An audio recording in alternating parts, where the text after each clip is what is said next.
Welcome students.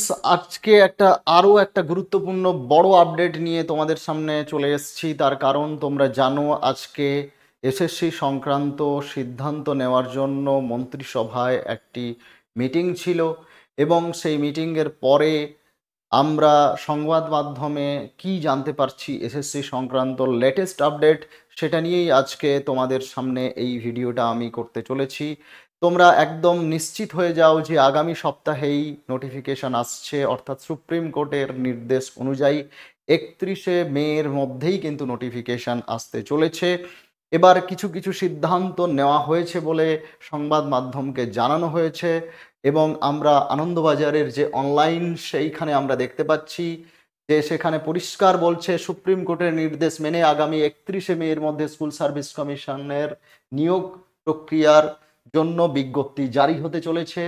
এটা শিক্ষা দপ্তর জানিয়েছে সংবাদ মাধ্যমকে এবং এবার থেকে পরীক্ষার্থীদের দেওয়া হবে বলছে ওএমআর শিটের উত্তরপত্রের যে কার্বন কপি সেটা দেওয়া হবে এবং আমরা দেখতে পাচ্ছি যে স্বচ্ছতার উপরে গুরুত্ব দেওয়া হচ্ছে। সেই কারণে তারা ওএমআর এর কার্বন কপি, অ্যান্সারের যে প্রতিলিপি বা কার্বন কপি সেটা দেবে এবং সেই স্ক্যান্ড কার্বন কপি সেটা সংরক্ষণের উপরেও বিশেষ গুরুত্ব দেওয়া হচ্ছে। এবং এখানে আমরা কতগুলো জিনিস দেখতে পাবো, সেটা হচ্ছে যে এখানে একটা জিনিস লক্ষ্য করো, সেটা হচ্ছে ওএমআর শিট স্ক্যান করার ক্ষেত্রে গুরুত্ব দেওয়া হয়েছে এবং সেখানে শিক্ষক নিয়োগের প্যানেলের মেয়াদ 1 বছর থাকে, কমিশন সেটা আরও 6 মাস বাড়িয়েছে। এবং এখানে একটা বিষয়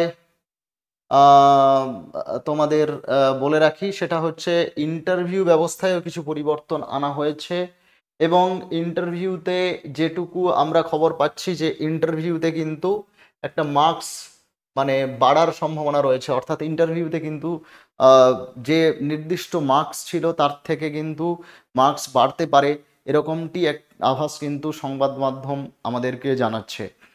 সুতরাং আমরা এবার প্রায় নিশ্চিত হতে যাচ্ছি যে যেহেতু চূড়ান্ত অনুমোদন এবং নিয়ম সংক্রান্ত যে বিধি, সেই বিধি যেহেতু মন্ত্রিসভায় পাশ হয়ে গেল, যেটা স্কুল সার্ভিস কমিশন এই নিয়ম মন্ত্রিসভায় পাশ হয়ে যাওয়ার জন্য অপেক্ষা করছিল এবং সেই বিধিবদ্ধ নিয়ম সেটা মন্ত্রিসভায় যেটা পাশ হলো সেটা স্কুল সার্ভিস কমিশনে আসার পরেই কিন্তু স্কুল সার্ভিস কমিশন অফিসিয়ালি তাদের ওয়েবসাইটে নতুন নিয়োগ সংক্রান্ত সমস্ত ডিটেলস তোমাদের কাছে শেয়ার করবে। এবার তোমরা অনেকেই আমাকে প্রশ্ন করছো যে স্যার পিটি হবে কি না। দেখো, পিটি হবে কি না এটা নিশ্চিত করে বলা যাচ্ছে না।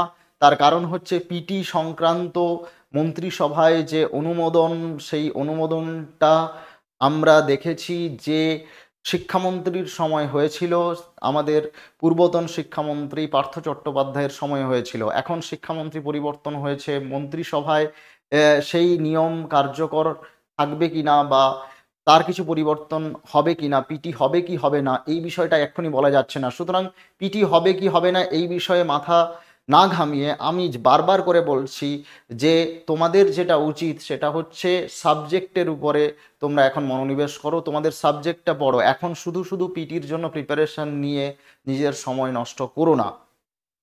দ্বিতীয়ত হচ্ছে ইন্টারভিউতে নাম্বার বাড়ছে মানেটা কি? ইন্টারভিউতে নাম্বার বাড়ছে মানে হচ্ছে অবশ্যই সেখানে হয়তো যোগ হতে পারে যে তোমার পড়ানোর দক্ষতা, সেখানে হয়তো টিচিং ডেমনস্ট্রেশনের একটা পার্ট হয়তো এলেও আসতে পারে, যেখানে তোমাকে হয়তো কোনো একটা টপিক নিয়ে তোমাকে ইন্টারভিউ বোর্ডের সামনে তোমাকে বলা হলো যে সেই বিষয়টি নিয়ে তুমি কিছু সময় 3 মিনিট কি 4 মিনিট কি 5 মিনিটের মধ্যে একটা বিষয়কে কিভাবে তুমি উপস্থাপন করছো, অর্থাৎ ডেমো ক্লাস বা ডেমনস্ট্রেশন, ক্লাসের ডেমনস্ট্রেশন সেটা তুমি দাও।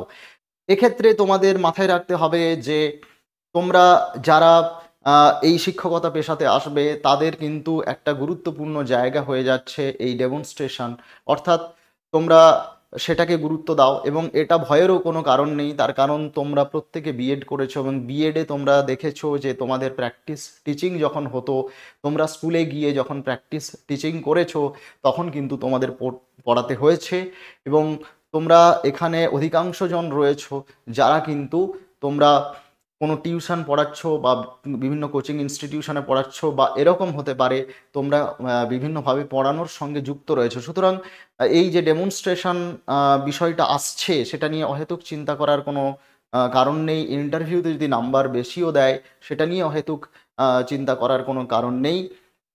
আমরা দেখব যে আমাদের যে রিটিন এক্সাম, সেই রিটিন এক্সামে কী সিলেবাস আসছে এবং সেই সিলেবাস অনুযায়ী পড়াশোনা চালিয়ে যেতে হবে, কারণ প্রথমে রিটিন এক্সাম কোয়ালিফাই করতে হবে, তারপরেই আসবে ইন্টারভিউর জায়গাটা। সুতরাং আগামী দিনে যারা এসএলএসটি পরীক্ষার জন্য প্রিপারেশান নিচ্ছ, যারা এসএলএসটি পরীক্ষাতে বসবে বলে ভাবছো এবং যাদের বিএড করা রয়েছে, তারা অবশ্যই আর সময় নষ্ট না করে পড়াশোনা চালিয়ে যাও, প্রিপারেশান শুরু করো এবং মন দিয়ে পড়াশোনা করো। পরীক্ষা কিন্তু ডিসেম্বরের মধ্যেই হবে এবং আমরা দেখতে পাচ্ছি যে সুপ্রিম কোর্টের নির্দেশ অনুযায়ী সরকার কিন্তু পদক্ষেপ নিচ্ছে। সুতরাং 31শে মের মধ্যেই নোটিফিকেশান চলে আসছে। সুতরাং আগামী সপ্তাহে যে কোনো দিন নোটিফিকেশান চলে আসবে, তাই সময় নষ্ট করার মতো সময় আর নেই। এবার শুরু হোক জোর কদমে প্রিপারেশান এবং প্রিপারেশান তোমরা শুরু করে দাও। যে যে জায়গাতেই রয়েছে প্রিপারেশানের স্টেজে, সেই জায়গা থেকে শুরু করো এবং এফোর্ট দাও। পাখির চোখ হয়ে যাক এইবারের এসএলএসটি পরীক্ষা। থ্যাংক ইউ সো মাচ সবাইকে। অনেক অনেক শুভেচ্ছা থাকলো আগামী দিনের জন্য। অনেক অনেক প্রার্থনা এবং শুভকামনা জানাই। তোমাদের প্রিপারেশান খুব ভালো করে চলুক এবং যে কোনো বিষয়ে তোমরা আমাদেরকে যোগাযোগ করতে পারো, আমরা তোমাদেরকে সাহায্য করব। Thank you so much.